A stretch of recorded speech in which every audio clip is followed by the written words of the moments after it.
Bem-vindos a mais um vídeo sobre histórias do Reddit. Não se esqueça de dar o like e se inscrever no canal, assim você me ajuda demais e não perde mais nenhum vídeo.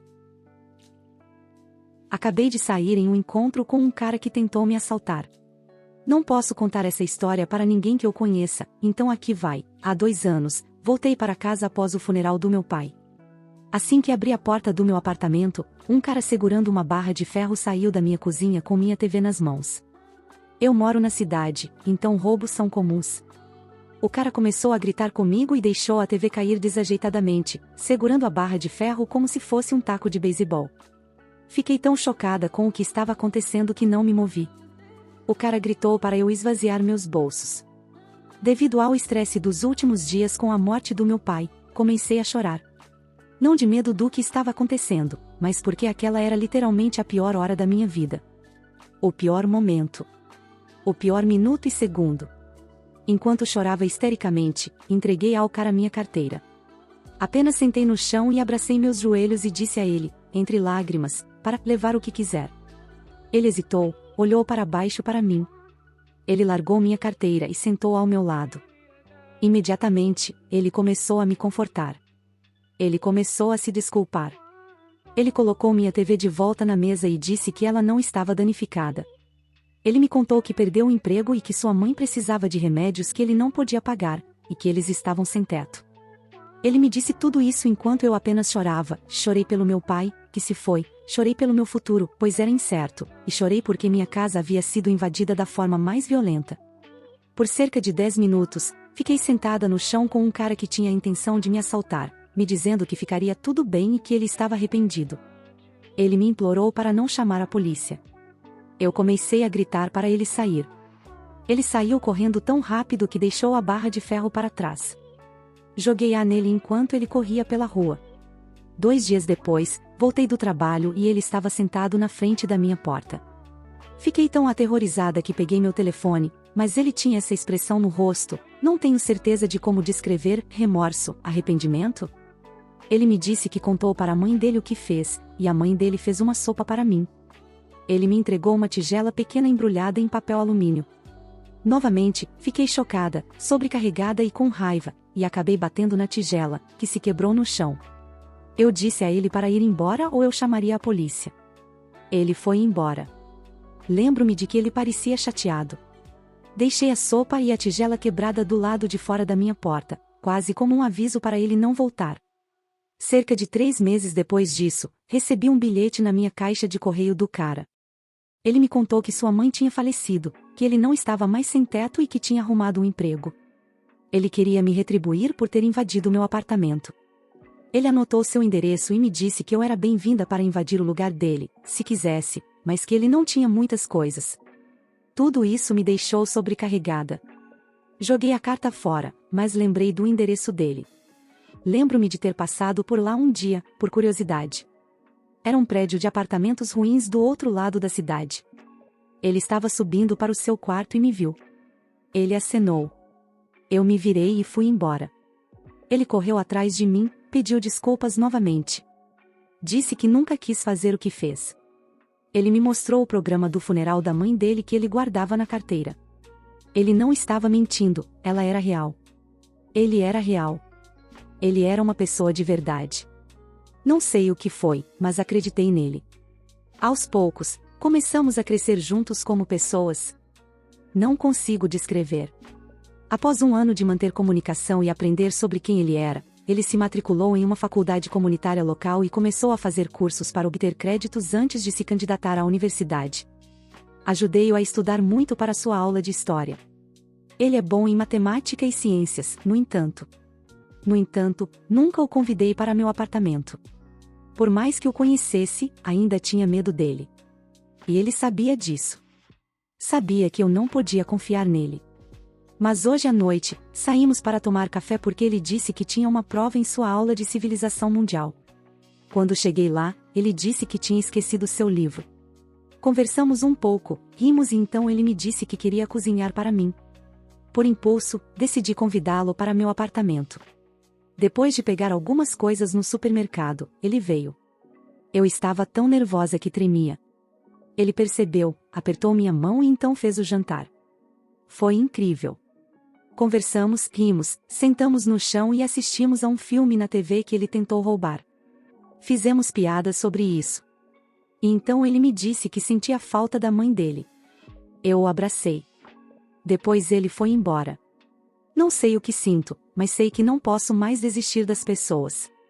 Algumas pessoas têm uma vida difícil. Talvez as coisas tenham uma maneira de se resolverem? E eu sinto falta do meu pai também. Edição. Estou sem palavras para entrar no Reddit hoje de manhã e ver isso no topo da página. Também, para aqueles de vocês que estão mandando mensagens e comentando para confirmar a veracidade disso, acho que nunca me ocorreu quando escrevi isso que soasse tão absurdo. Realmente soa, não os culpo por dizerem que é falso, mas é real. Ele é real. Eu sou real. Tudo aconteceu ou está acontecendo atualmente. Obrigada a todos que me mandaram mensagens e comentaram. E obrigada às 2 pessoas que me deram ouro, isso é simplesmente insano para mim. Sou muito grata, muito, muito grata. Edição 2. Desculpem por negligenciar isso, hoje tem sido uma loucura com o trabalho e organizando o chá de panela de uma amiga. Quero esclarecer algumas coisas sobre isso, porque estou recebendo muitas mensagens sobre várias coisas diferentes. As pessoas estão dizendo que estou sendo muito confiante nele depois do que aconteceu. Vocês estão certos, suponho. Quer dizer, eu moro no coração de uma das cidades mais perigosas. Um amigo meu foi roubado há alguns anos e, na verdade, foi fisicamente ferido como resultado disso, então confiar nele não significou eu abraçá-lo depois que ele invadiu. Foi muito, muito mais do que isso. Meu pai morreu de um aneurisma cerebral em março de 2013. Ele faleceu pacificamente enquanto dormia. A coisa sobre o meu pai, no entanto, é que ele era o homem mais generoso e bondoso deste mundo. Eu sei que as pessoas costumam dizer isso sobre os pais delas, mas é verdade sobre o meu pai. Quando eu tinha 4 anos, lembro-me de ele dar uma carona para esses caras que saíram da prisão. Eles foram libertados depois de cumprir suas sentenças, mas tiveram que andar para chegar onde estavam indo.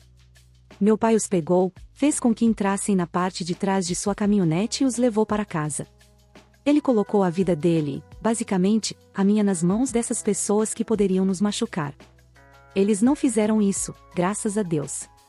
Meu pai me ensinou a ser altruísta e a entender o mundo e as pessoas, e eu o amava por isso. Mas quando o perdi, isso me arrasou e me transformou em uma pessoa completamente diferente. Depois que meu pai morreu, entrei em uma depressão severa e fiquei com raiva. Estava com raiva de tudo. Tive que tirar uma licença do meu trabalho, sou professora do 2º ano. O dia todo, eu ficava deitada na cama e pensava o quanto odiava Deus, ou qualquer poder superior, por levar meu pai embora. Nada parecia valer a pena. Depois que o cara, meu amigo, invadiu meu apartamento, eu o odiei por um tempo. Odiava meu pai por me tornar tão confiante, porque não chamei a polícia para o cara. Odiava meu pai por ter morrido, odiava-o por ser tão incrivelmente compassivo e melhor do que eu. Odiava-me por ser vulnerável. Eu simplesmente odiava tudo. O cara que tentou me roubar é uma pessoa. E é claro, constantemente me pergunto quando estou com ele, o que acontece se ele tentar me machucar?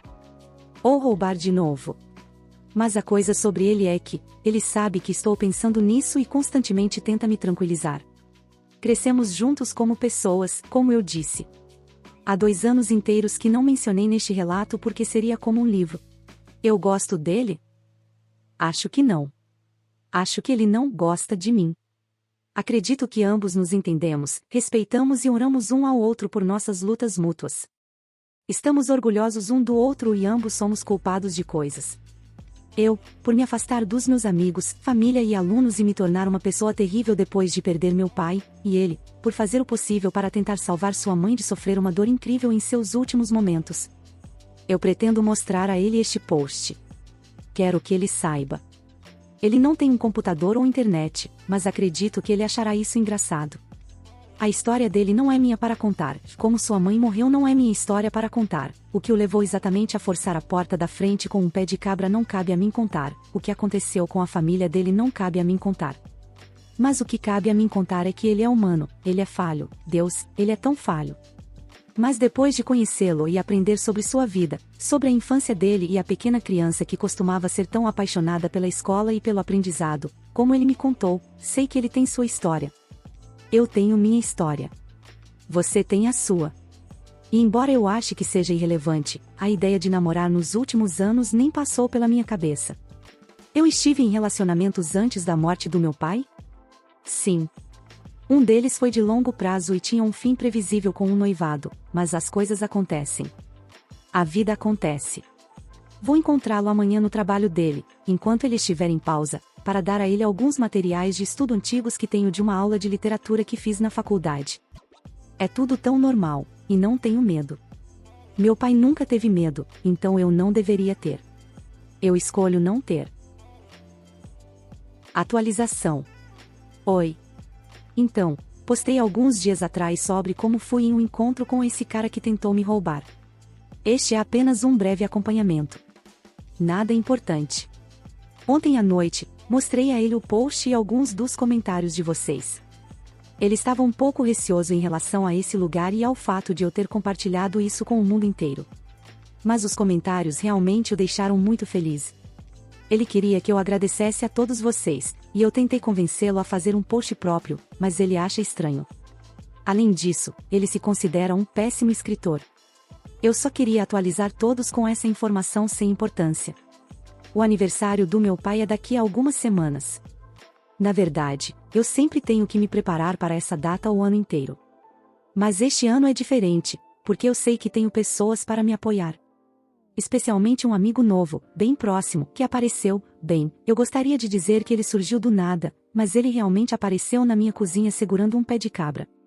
Mais uma coisa, quando mostrei a ele o post, ele olhou para mim e disse: "Espera, foi um encontro?" E eu fiquei tão envergonhada. Então ele riu e me disse que estava aliviado, porque ele achava que era um encontro. Não conversamos sobre nada relacionado a namorar no futuro. Eu só queria expressar minha gratidão, meu agradecimento e meu amor, assim como o dele, a todos vocês. Muito obrigada, obrigada. Sobre o cara que tentou me roubar e com quem namorei. Tenho tentado escrever isso nos últimos 3 meses, mas sempre acabei ficando ocupada.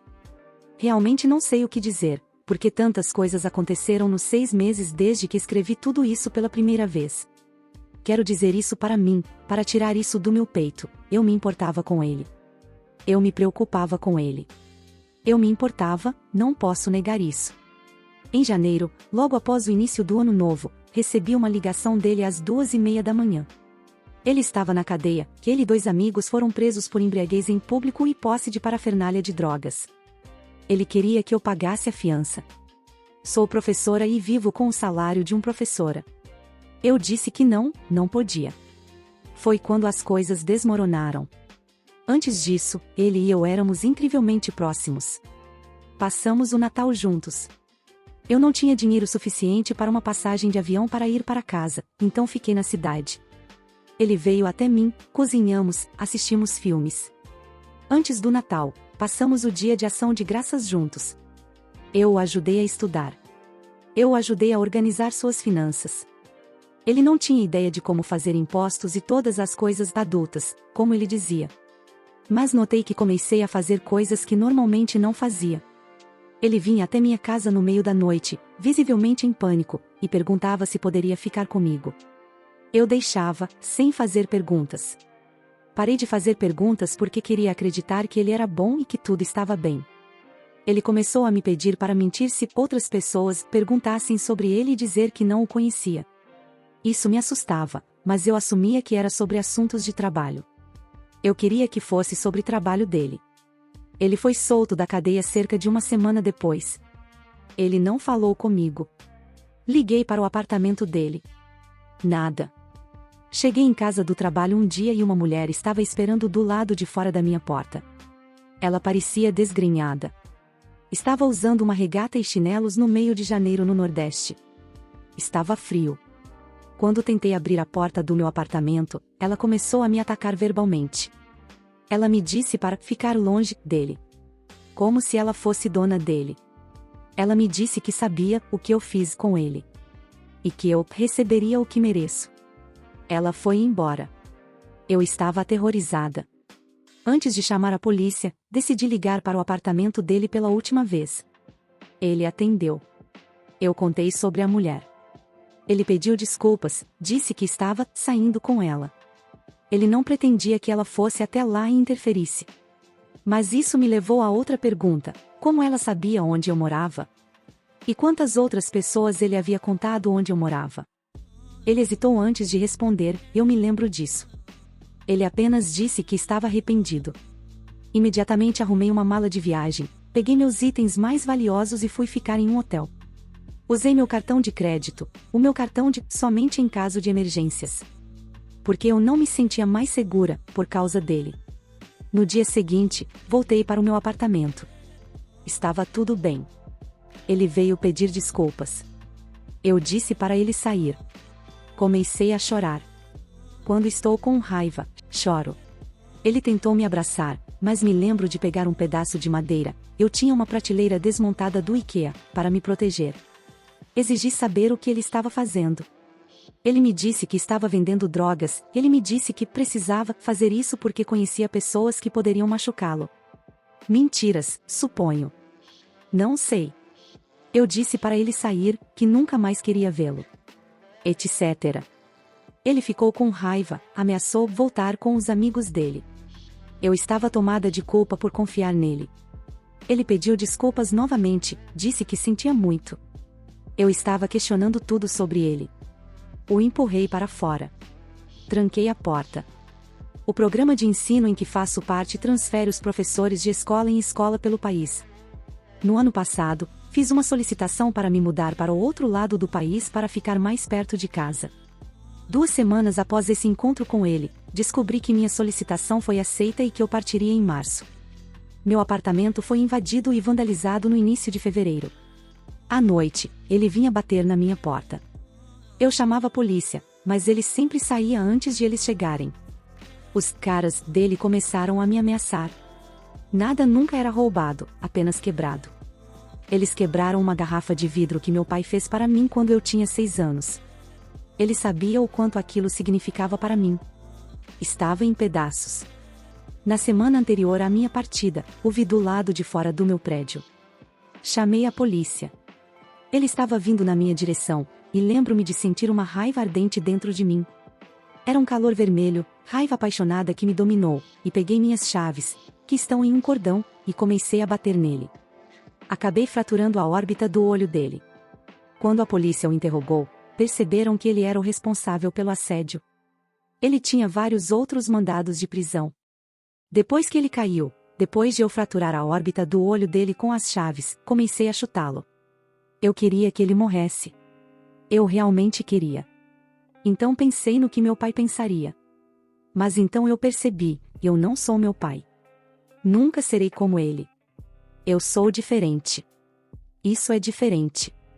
As pessoas são diferentes, nem todas são boas, mas algumas são. Eu sou boa. Eu sou uma pessoa boa. Neste momento, estou sentada no meu novo apartamento em uma cidade completamente nova. Está quente. O aluguel é mais barato. Eu moro em um bairro de pessoas idosas. Eles são legais. Eles adoram que eu ensine crianças. Isso os faz se sentirem seguros, eu acho. Alguns dias eu deixo a porta da frente aberta para deixar entrar uma brisa. Nunca tenho medo. A praia fica a literalmente 7 minutos a pé, eu cronometrei, da minha porta dos fundos. Estou feliz.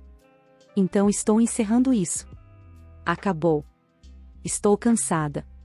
Vou postar isso e não vou mais verificar. Eu só queria contar para alguém, porque ninguém na minha vida pessoal sequer sabia que isso estava acontecendo. Ainda não consigo acreditar que aconteceu. Mas aconteceu. E acabou. Descobri que tenho uma filha que pensa que fui o estuprador de sua mãe. Não foi. O que acontece agora? Recebi um e-mail na semana passada de uma mulher afirmando que somos compatíveis em DNA e que ela é minha filha biológica. Foi uma carta longa e carregada de emoção. Ela disse que sabia que era filha de um estuprador. Embora não tivesse desejo de formar um relacionamento comigo, ela queria que eu soubesse que ela existia e entendesse a dor e a angústia que causei a ela, à mãe dela e aos avós.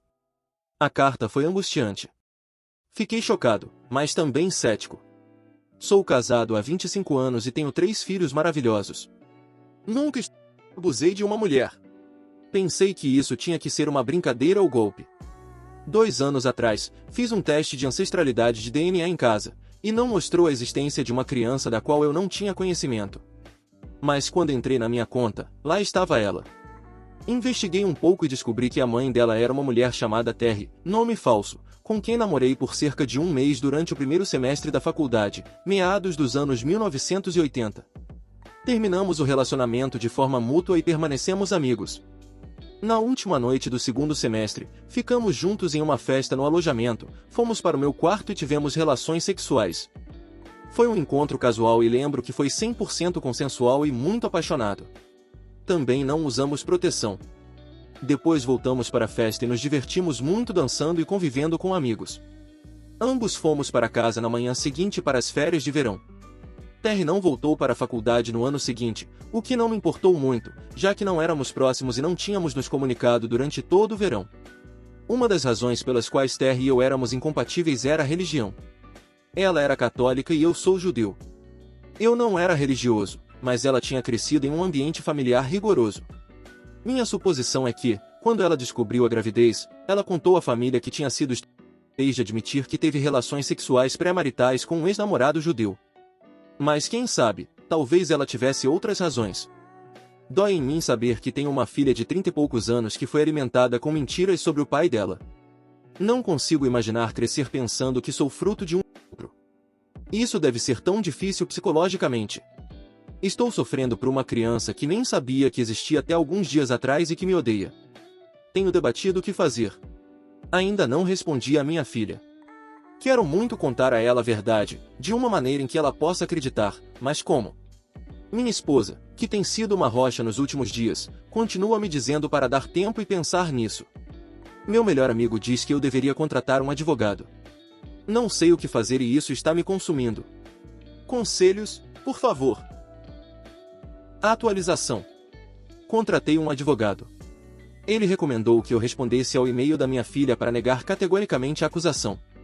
Escrevi uma mensagem curta a ela e descrevi como e quando Terry e eu nos conhecemos. Tomei cuidado para não atacar Terry e ofereci empatia. Expliquei que nosso ato sexual foi consensual. Uma semana se passou sem resposta. 2 dias atrás, minha filha me escreveu e disse que Terry agora afirma ter sido 1 mês depois de termos tido relações sexuais, e que os médicos lhe disseram que o bebê nasceu prematuro, 8 meses depois.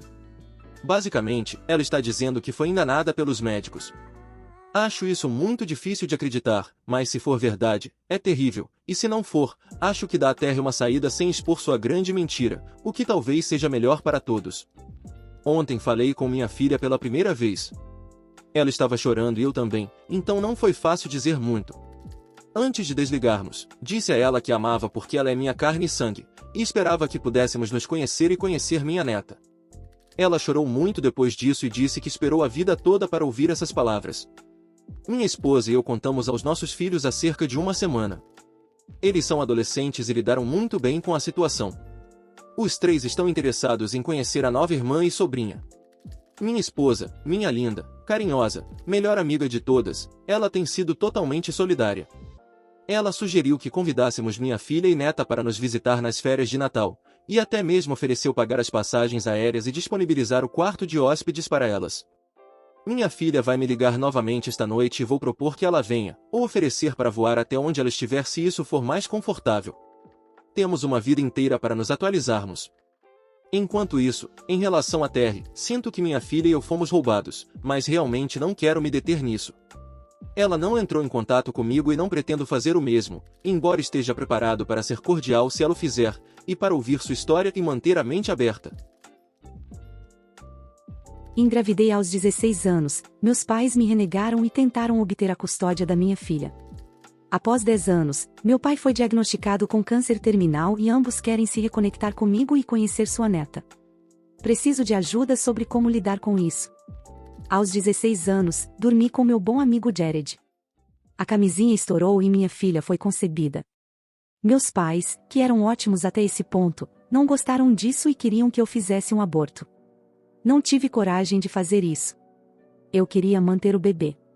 Claro, meus pais me disseram para arrumar minhas coisas e sair de casa e de suas vidas. Então eu fiz. Fui para a casa do meu amigo e seus pais me acolheram. Eles não estavam entusiasmados, mas disseram que todos nós tínhamos que ajudar, pois um novo membro da família estava a caminho.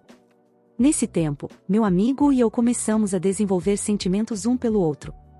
Tive minha filha e cerca de 2 meses depois o irmão de Jared voltou para a vida deles. Ele era um ex-viciado em heroína. Como tínhamos o bebê, minha sogra disse a ele que ele não poderia ficar conosco. Eventualmente, eles o deixaram ficar mais e mais, e ele passava as noites até que teve uma recaída e roubou um monte de coisas. Meus pais descobriram isso.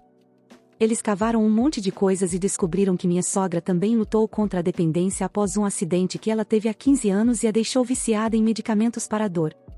Então eles ligaram para o Serviço de Proteção Infantil, CPS, e uma investigação completa foi aberta. Foi um período difícil, eu pensei que eles iriam levar minha filha. No final, eles não encontraram nada substancial. Mas eles continuar ligando para o CPS virou uma tradição ao longo dos anos. Como era uma cidade pequena, todos os meus erros chegavam aos meus pais. Eu me atrasei meia hora para buscar meu filho por causa do meu trabalho? Acusações do CPS por negligência. Eu estava fora depois das 22 horas com minha criança pequena, isso aconteceu 2 vezes porque fomos a reuniões familiares. CPS. No Natal, muitas pessoas ficaram na casa do Jared porque era uma grande família. CPS porque muitos homens estranhos estavam lá. Eles eventualmente pararam porque foram multados por chamarem o CPS desnecessariamente. Se eles tivessem continuado, acredito que poderia ter sido considerado um delito. A última ligação foi há 5 anos. Eventualmente, Jared e eu nos casamos quando tínhamos 23 anos e estamos muito felizes. Trabalhamos em empregos de varejo e estudamos. Levamos mais tempo do que a média para concluir nossos estudos, mas conseguimos. Com muita ajuda dos pais dele. Jared agora é engenheiro e eu trabalho como designer gráfica. Conseguimos pagar um apartamento grande e finalmente saímos da casa dos pais dele. Nossa vida parece normal agora. Enfim, uma semana atrás, recebi uma ligação da minha mãe, que me disse que meu pai foi diagnosticado com câncer terminal e que seu último desejo é me ver novamente, junto com minha filha. Eu realmente não sei o que fazer. Porque, embora eles não tenham tido que cuidar de mim enquanto eu estava grávida, eu gostaria que eles pelo menos me apoiassem. E embora eu entenda que eles estavam em pânico porque achavam que eu seria uma mãe inadequada, eles tornaram minha vida um inferno por 5 anos. Atualização. Depois de pensar um pouco, decidi primeiro encontrar meus pais sozinha. Eu queria tomar uma decisão com base no remorso deles e no desenvolvimento como seres humanos. Infelizmente, eles não mudaram realmente. Quando concordei em encontrá-los, também disse a eles que seria sem a minha filha. Não sei porquê, mas eles acharam que a conheceriam. Eles compraram presentes e tudo mais. Ficaram muito decepcionados, para dizer o mínimo, quando apareci sem ela. Não fizeram questão de esconder isso. Mas conversamos. Eles não assumem qualquer responsabilidade real por suas ações. Cada desculpa começava com desculpe-se você. Quando confrontados sobre as ligações para o CPS, eles dizem que estavam fazendo o que era melhor para a filha. Fiquei realmente brava, mas tentei não explodir. Eles mencionaram todos os erros que cometi como jovem mãe e disseram que achavam que eu era jovem demais e irresponsável demais para ter uma filha. Disseram que a filha só se deu bem por sorte. Depois de ouvir isso, paguei minha refeição, levantei e disse: bem, nada mudou. Vocês ainda são as pessoas cruéis que me expulsaram anos atrás e tornaram minha vida um inferno por 5 anos. Vocês nunca vão conhecê-la. Ela está feliz e tem avós amorosos. Eles começaram a surtar, dizendo que eu não poderia privá-los da neta deles. Eu apenas disse que cada um colhe o que planta. Saí e não falei com eles desde então. E-mails ou cartas deles são jogados fora imediatamente. Eventualmente, explicarei à minha filha o que aconteceu comigo e com meus pais e darei a ela a chance de conhecê-los quando for mais velha, mas, por enquanto, não quero lidar com a bagunça deles. Edição: acho que alguns de vocês estão confusos. Não estou pedindo conselhos sobre se devo ou não atender ao pedido dos meus pais. Isso foi o que meu último post tratou. Não é uma falta de vontade de refletir, é uma decisão tomada. Além disso, sim, minha filha está em terapia devido ao trauma causado por todas aquelas adoráveis visitas do CPS que foram causadas pelos meus pais. Portanto, eu sei que minha filha está feliz e saudável mentalmente, assim como fisicamente. Muito obrigado por assistir, comente sobre as histórias e dê like se gostou. Se inscreva no canal e ajude na meta de 14 mil inscritos. Uma boa tarde pessoal.